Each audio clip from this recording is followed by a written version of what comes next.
안녕하십니까? 제가 일주일 동안 에스겔 34장, 에스겔 36장, 에스겔 37장, 그리고 시대의 소망, 챕터 1, 임마누엘, 하나님이 우리와 함께 하시다 이 말씀을 읽고 은혜 받은 것을 여러분과 함께 나누는 시간을 갖겠습니다. 먼저 성경 어, 에스겔 24장을 여러분 펴시고 저와 함께 말씀을 보겠습니다. 에스겔 34장 여기 특별히 4절을 보면 1장 4절을 보면 제가 읽겠습니다. 너희는 약한 양들에게 원기를 붙돋아 주지 않고 아픈 양을 고쳐주지 않았으며 부러진 양을 싸매주지 않고 흩어진 양을 도로 데려오지도 잃어버린 양을 찾아오지도 않았다. 오히려 그들을 폭력과 강압으로 다스렸다. 이 말씀이 나옵니다. 여러분들이 이 말씀을 이제 홀 챕터를 에스겔 34장 전체를 읽어보시면 여러분들이 더 잘 이해하게 되실 거예요. 여기에서는 이스라엘 목자들에게 여호와께서 에스겔을 통해서 대언하라고 예언하신 말씀입니다. 하나님, 모든 것을 자기들만 먹고 양들을 돌보지 않는 목자들을 지금 에게 하시는 말씀인데요. 우리가 이것을 우리에게 적용시켜 보면, 영적 이스라엘 백성은 또 우리가 됐죠.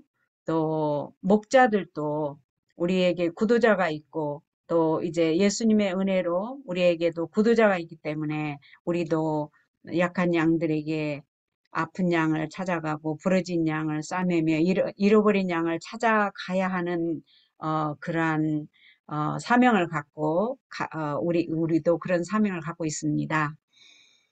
그런데 또 한편으로는 아 제가 그 말씀을 드리기 전에 제가 이 말씀을 읽고 회개를 하게 됐습니다.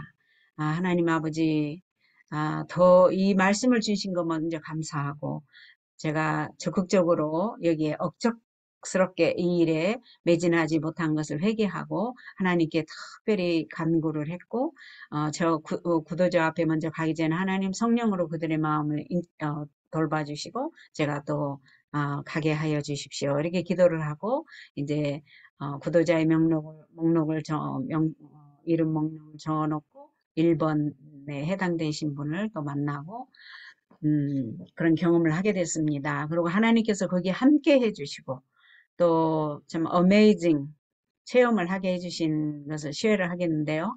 제가 이제 이 말씀을 읽고 마음에 큰 부담을 안고 이제 또 억척스럽게 한번 이제 하나님 그 은혜의 동참을 해야 되겠다 하는 부담을 갖고 시작을 했지요.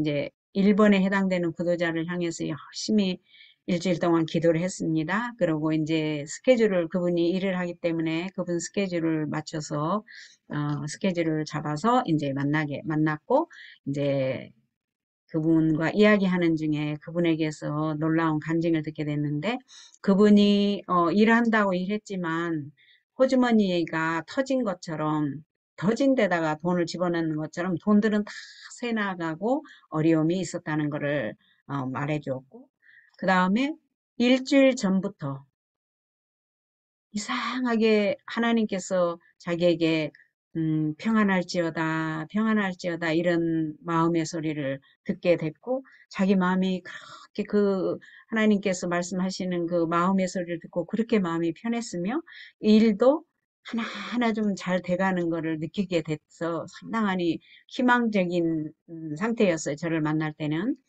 그런데 저는 저 자신이 놀란 게 제가 일주일 동안을 이분을 위해서 간절히 기도를 드렸고 성령과 늦은비 성령을 받게 해달라고 이분을 위해서 간절히 하나님께 기도를 드렸고 그런 거를 제가 이제 말을 했어요.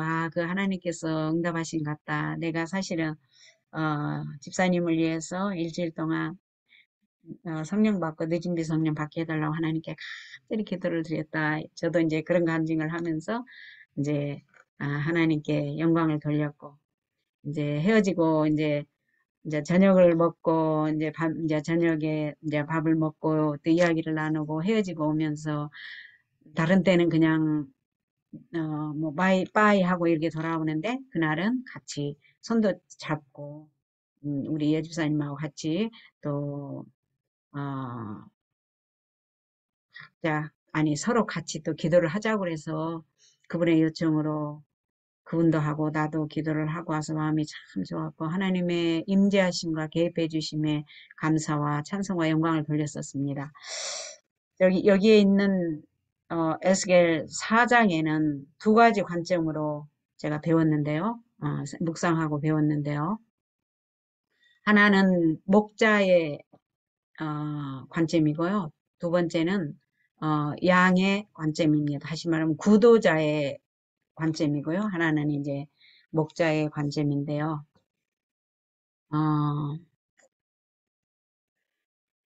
다시 말하면 우리가 그 양들을 돌봐줘야 하기 전에 우리에게 하나님께서 우리의 생애를 통해서 우리로 경험하게 하셨습니다. 뭐를 경험하게 하셨냐면 우리가 약한 양이었고 정말 그 우리를 돌봐줄 수 있는 말씀으로 가져올 수 있는 우리를 정말 돌봐줄 수 있는 그런 목자가 필요했던 경험을 갖게 해주셨죠. 우리가 약한 양들이었으며 우리가 아픈 양이었고 우리가 부러진 양이었고 우리가 흩어진 양이었으며 우리가 잃어버린 양이었습니다. 그래서 우리는 목자들이 우리를 찾아오지 않으면 도저히 주께로 돌아올 수 없는 형편에 있었던 그런 경험을 갖게 하시고 이제 우리로 하나님께서 또 여기 14절인가요? 자, 보겠습니다. 16절에 보면 하나님께서 에스겔에게 말씀하십니다. 이 목자들이 자기 할 일을 안 하기 때문에 내가 너희 중에 왕을 세워서 다윗 왕이죠.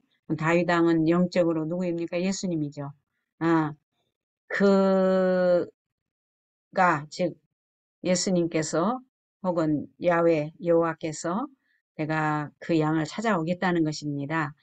읽겠습니다. 16절 잃어버린 양은 찾아내고 흩어진 양은 도로 데려오며 부러진 양은 싸매주고 아픈 것은 원기를 붙돋아 주겠다. 그러나 기름지고 힘센 양은 없애버리겠다. 나는 이렇게 공정으로 양떼를 먹이겠다 하는 약속의 말씀이 나옵니다. 여기에 관련된 말씀이 있는데요. 에레미야 23장 1절에서 8절입니다. 제가 이 쉐어 스크린에는 에스겔에 그냥 놔두고 이 셀폰으로 제가 에레미야 23장 1절에서 8절이 여기에 연결된 더 세밀한 말씀이기 때문에 제가 읽어보겠습니다. 에레미야 23장 1절에서 8절은 미래의 왕 메시아를 예언하는 말씀인데요. 제가 읽겠습니다. 나 여호와가 말하노라. 내 목장의 양 무리를 멸하며 흩은 목자에게 화 있으리라. 그러므로 이스라엘 하나님 나 여호와가 내 백성을 기르는 목자에게 이같이 말하노라. 너희가 내 양 무리를 흩으며 그것을 몰아내고 돌아보지 아니하였도다. 보라, 내가 너희의 악행을 인하여 너희에게 보응하리라. 여호와의 말이니라. 3절 내가 내 양 무리의 남은 자를 어,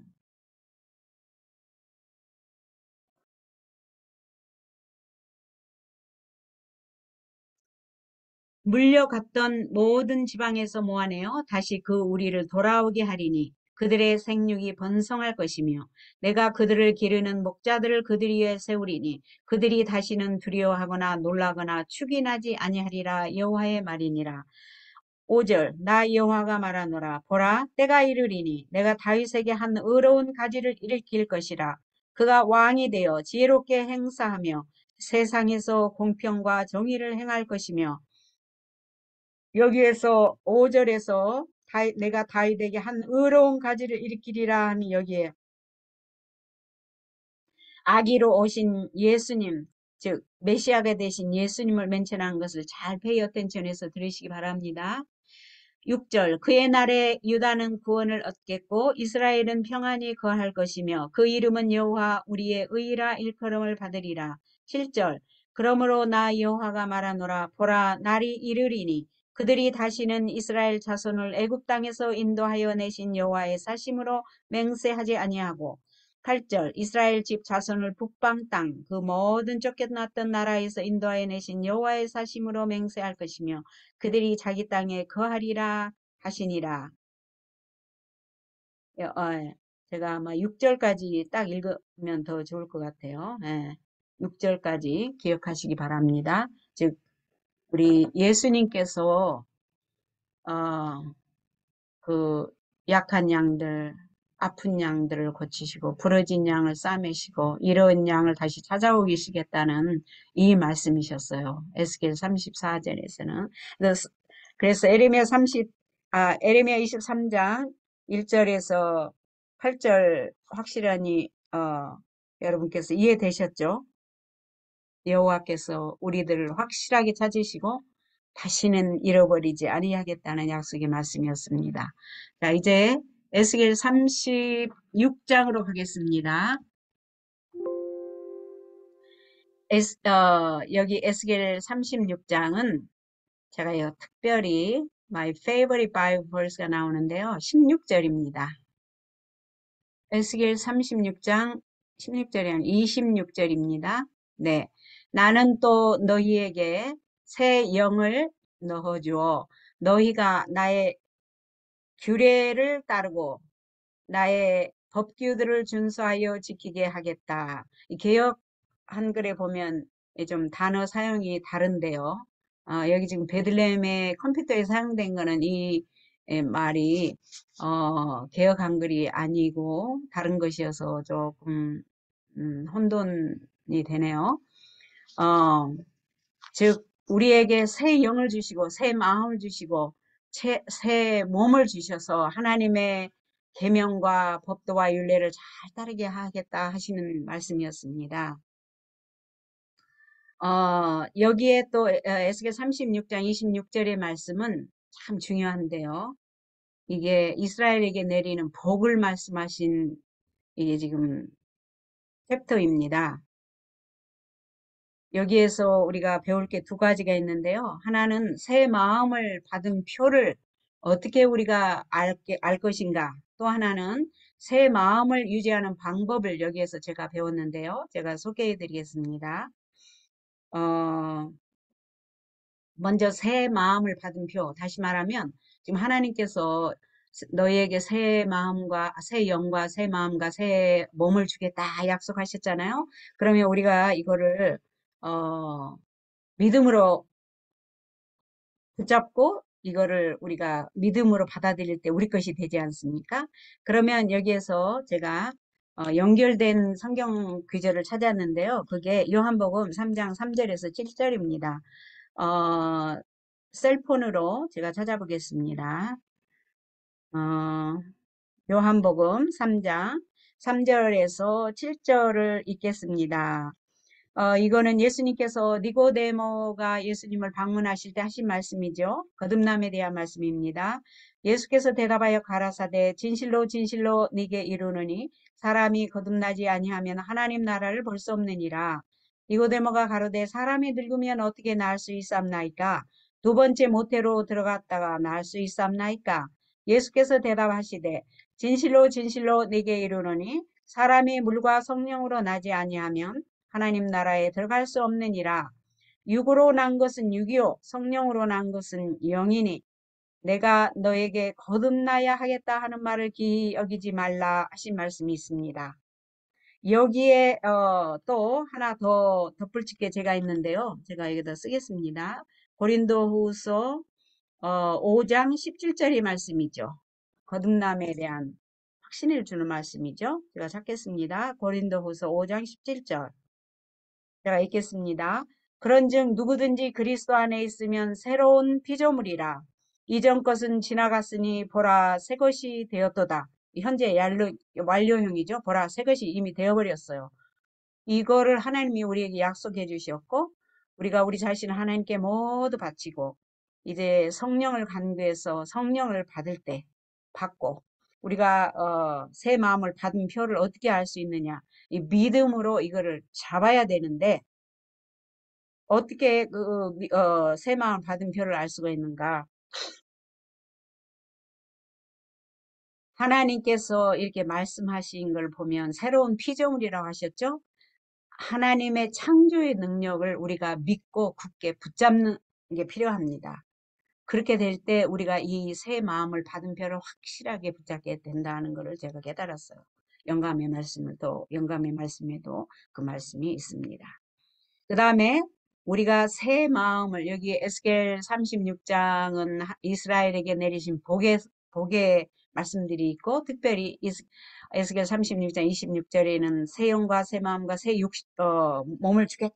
그래서 너희가 너의 고집과 그 목이 곧은 것을 버리고 이제는 하나님의 말씀과 율례와 법도를 잘 지키게 하겠다 하신 이 말씀으로 우리가 이제 축복을 받는데요. 그 새 마음을 유지하는 방법이 또 연결이 되는 에스겔 36장과 36장 26절에 연결되는 말씀이 또 있습니다. 제가 찾아서 또 읽어드리겠습니다. 시편 51편 10절. 시편 51편 10절입니다. 그 성경과 연결된 것이죠. 다윗이 부르짖는 기도죠. 하나님이여 내 속에 정한 마음을 창조하시고 내 안에 정직한 영을 새롭게 하소서. 다윗은 이미 자기가 얼마나 속된 인간이고 얼마나 부정직한 인간이고 정말 하나님의 그 임재하심에 비추어 볼 때 얼마나 자기가 속된 거룩하지 못한 영인 거를 안 거예요. 하나님이여 내 속에 정한 마음을 창조하시고 내 안에 정직한 영을 새롭게 하소서. 우리가 이러한 가난한 마음으로 하나님께 부르짖지 않고 또 우리가 얼마나 속된 인간이며 하나님의 거룩하심을 바라보고 나아가는 중에 얼마나 거룩함이 아름답고 우리의 힘으로는 얻을 수 없는 것인가를 우리가 느껴야 하는 그런 상태입니다. 마음 상태. 그러한 자만이 그리스도의 의로운 옷을 은혜로 받아 입고 감사하고 온유와 겸손으로 또 이기심 없이 교만심을 버리고 주님의 모본을 따라서 우리가 온유와 겸손으로 나아갈 때 거듭나게 해주신 새 마음을 유지하는 방법이 되는 것을 배웠습니다. 자, 이제 에스겔 37절로 가겠습니다. 에스겔 37절을 보면 여기에 마른 뼈들이 나옵니다. 마른 뼈들이 나오는데요. 1절에서 37장 1절에서 특별히 좀 읽어보겠습니다. 37장 1절에서 10절까지 읽어야 될 것 같아요. 제가 읽겠습니다. 주님은 여호와의 손입니다. 여호와의 손이 나에게 즉 에스겔에게 임하셨는데 여호와의 영으로 에스겔을 데리고 가셨어요. 어디로? 넓은 계곡으로. 그곳에는 뼈로 가득 차 있었습니다. 이제 여호와께서 에스겔을 그 뼈들 사이로 다니시게 하셨는데 그 넓은 계곡 바닥에는 아주 바싹 말라있는 뼈가 대단히 많았었습니다. 여호와께서 에스겔에게 말씀하셨습니다. 인자야, 이 뼈들이 살아날 수 있겠느냐? 그렇게 할 때 에스겔이 거기 그 마른 뼈가 어떻게 삽니까? 도저히 희망이 없게 보여서 말을 했죠. 여호와께 주 하나님 당신께서 아십니다. 라고 대답하자 여호와께서 에스겔에게 말씀하셨습니다. 이 뼈들에게 예언하여라. 이렇게 말하여라. 너희 마른 뼈들아 여호와의 말을 들어라. 여호와께서 너희 뼈들에게 이렇게 말한다. 자, 이제 너희에게 숨을, 다시 말하면 생기를, 다시 말하면 성령을 불어넣어 너희가 살아나게 하겠다. 너희에게는 이게 마른 뼈죠. 너희에게 힘줄을 놓고 살이 오르게 하며 너희를 살갗으로 씌운 다음 너희에게 영을 넣어주어 여기는 성령을 말하죠. 너희를 살게 하겠다. 그제야 너희는 내가 여호와임을 알게 될 것이다. 그래서 에스겔은 여호와께서 분부하신 대로 예언을 했습니다. 그렇게 예언을 할 때 무슨 일이 일어났냐면 진동이 일더니 뼈와 뼈들이 서로 다가갔고 또 에스겔이 보니까 힘줄이 생기고 살이 올라오며 그 위로 피부로 덮였어요. 그러나 그들에게는 생기, 즉 성령은 아직 없었습니다. 그들에게. 그렇게 할 때 여호와께서 다시 에스겔에게 말씀하셨습니다.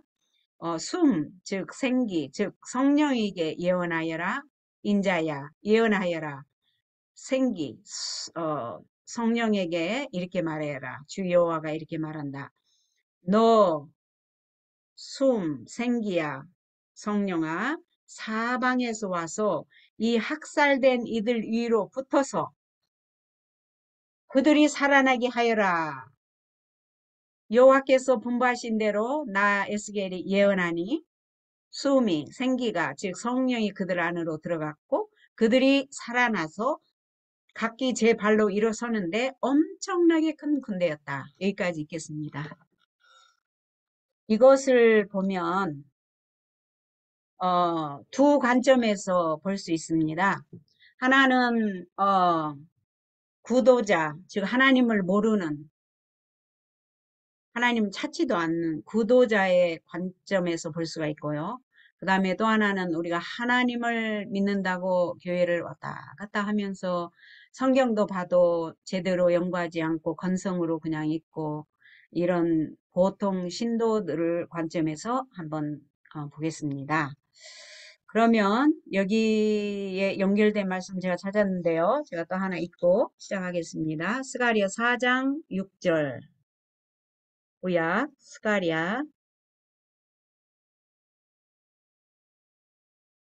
스가랴가 학계 다음에 있죠. 스가랴 4장 6절.